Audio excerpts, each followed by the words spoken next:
हमने एक दिन सोचा चलो कहीं आसपास घूम के आते हैं। हमारे घर के करीब 15 किलोमीटर दूर एक झील है।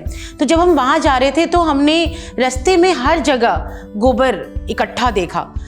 तो मेरे दिमाग में ये आया कि हम शहर में रह रहे हैं, हमारे शहर के बिल्कुल पास में एक बहुत ही प्यारा सा सुंदर सा गांव है, तो क्यों ना इसके बारे में हम कुछ सोचें। तो हम उसके बाद हमने गांव विज़िट किया, वहाँ पे हम लोगों से मिले, तो हमें पता चला कि उनका प्राइमरी ऑक्यूपेशन गांव में एनिमल हस्बेंड्री है।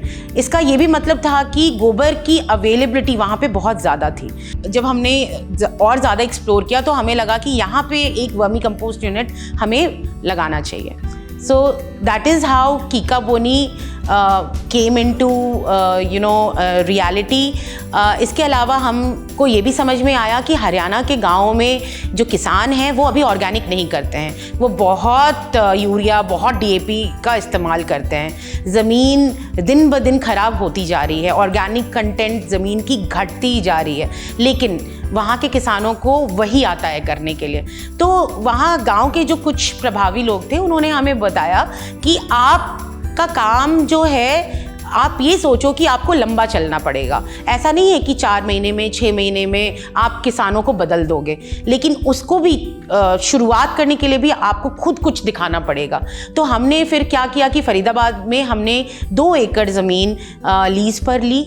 उस पे हमने पहले फेंसिंग करी, उसके बाद हमने वहाँ पे अपने कंपोस्ट पिट्स लगाए और आधी ज़मीन में हमने खेती करनी शुरू करी। वर्मी कंपोस्ट और बायोपेस्टिसाइड्स बनाना शुरू किया और वही यूज़ करके हमने फसल उगाई। हमने पिछले सीज़न में काला गेहूं उगाया, हरा चना उगाया, काबुली चना उगाया, लहसुन, प्याज, शरबती गेहूं, ये सब उगाया। और हमने ये सारे क्रॉप्स का कितना सीड्स हमने लगाया, कितना पानी लगाया, कितना वर्मी कंपोस्ट लगाया, कितना बायोपेस्टिसाइड लगाया और कब कब लगाया, इसको हमने डॉक्यूमेंट किया। अब हमारा ये 1 साल पूरा हो गया है। इस साल हमारे पास 20 किसान हैं जो आगे से आए हैं और हमसे खाद लेकर गए हैं। वो हमसे अब ये पूछने आते हैं कि 1 एकड़ में कितना खाद लगाना है, कैसे लगाना है, और इसी चीज़ को हम अब और आगे बढ़ाएंगे। तो जब मैंने ये काम शुरू तो कर दिया, हमारे को बिज़नेस आइडिएट करने के लिए बहुत सारे लोग मिल रहे थे, एडवाइस देने के लिए बहुत लोग मिल रहे थे, लेकिन ग्राउंड और प्रैक्टिकल एक्सपीरियंस वाले लोग ना मेरे सर्कल में थे, फ्रेंड सर्कल में, और ना ही मेरे फैमिली में। और मैं खुद को बहुत आइसोलेटेड फील करी थी इस जर्नी में। और ये वही वक्त था जब ये फीड का एडवर्टीजमेंट आया फेसबुक पे, लेकिन मुझे ये फिर भी अप्लाई करना था बिकॉज सबसे पहले तो IIM काशीपुर होस्ट कर रहा था इसको। तो मुझे लगा कि चलो ये कॉम्पिटिशन के जैसा इसको दे के देखते हैं कि सिलेक्शन होगा भी कि नहीं। फिर उसमें बड़ा मज़ेदार ये था कि उसका एक कंप्लीट गूगल फॉर्म था। वो गूगल फॉर्म ना उसने मुझे अपने काम के ऊपर रिफ्लेक्ट करने के लिए मजबूर किया। उसके कुछ ऐसे क्वेश्चंस थे कि आपका प्रॉब्लम क्या है, आप किस प्रॉब्लम को एड्रेस कर रहे हो, आप किस तरीके से फार्मर्स के साथ कनेक्ट कर रहे हो। तो ये बड़े स्पेसिफिक क्वेश्चंस थे और मैंने जब मैं ये फॉर्म फिल कर रही थी तो मैंने काफ़ी सारा टाइम लिया, 3-4 लोगों से बात की और सोचा कि भाई मेरे काम से एक्चुअली कौन सा प्रॉब्लम सॉल्व हो रहा है, क्या सल्यूशन मैं लेकर आ रही हूँ। तो सबसे पहले तो मुझे लगता है कि वो एप्लीकेशन फिलिंग ही मेरे लिए एक बहुत ही रिफ्लेक्टिव प्रोसेस हो गया, जिससे मैंने बहुत कुछ खुद के बारे में सीखा और अपने कुछ गोल्स की क्लैरिटी भी आई मेरे को। हमें 15 मिनट्स का टाइम मिला था और 5 मिनट्स में हमें अपना पिच देना था। वहाँ तक तो बात ठीक थी, लेकिन सवाल बहुत ही पर्टिनेंट थे, जिसका ऐसा भी लग रहा था कि कहीं ना कहीं ये लग रहा था कहीं हम ज़्यादा तो नहीं बोल रहे हैं, ज़्यादा तो क्लेम नहीं कर रहे हैं। और जो सामने जो पैनल बैठी हुई थी उन्होंने हमें बहुत सोचने पे मजबूर किया कि भाई क्या बदल ना चाह रहे हो भाई एग्रीकल्चर में, जो सदियों से चली आ रही है चीज़ें। तो काफ़ी हैरोइंग एक्सपीरियंस था और मैंने ये समझ लिया था उस टाइम पे कि मेरा नहीं होगा, ये बड़ा ही टफ कंपटीशन लग रहा है। जहाँ तक विमेन एंटरप्रेन्योर्स की बात है, मुझे ये लगता है कि कोई भी सेक्टर विमेन के लिए अनरीचेबल नहीं है।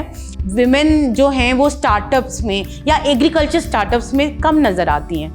विमेन तो इन जनरल कम नज़र आती हैं भाई, वो तो अलग बात है, लेकिन एक स्टार्टअप को रन करने के लिए मल्टी स्किल चाहिए। आपको फाइनेंस भी आना चाहिए, आपको ऑपरेशंस भी आना चाहिए, आपको मार्केटिंग भी आना चाहिए, आपके पास पेशेंस, एम्पैथी, परसिवरेंस, सारी चीज़ें होनी चाहिए।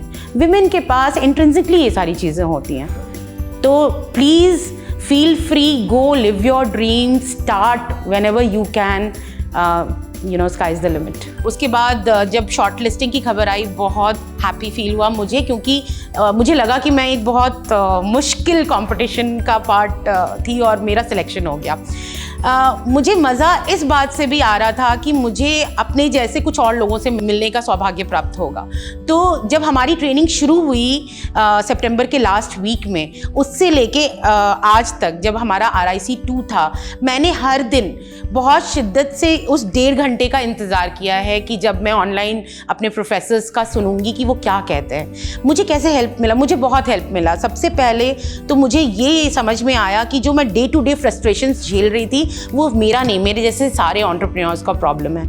मुझे एक कम्युनिटी मतलब कम्युनिटी का पार्ट होने का फीलिंग आया। जो मैं आइसोलेशन से गुजर रही थी ना, वो एड्रेस हो गया यहाँ पे। चाहे वो ऑपरेशनल इनएफिशिएंसी थी, या फिर वो लॉजिस्टिक्स को कैसे फिगर आउट करने की मतलब कन्फ्यूजन थी, या फिर अपने मॉडल को और कैसे स्ट्रेंथन करने की बात थी, या फार्मर के पर्सपेक्टिव से सोचने की बात थी बिजनेस को। वो सारे जो निटी ग्रिटीज थे, पर्सपेक्टिव्स थे, वो इस ट्रेनिंग में और शार्पन हुए।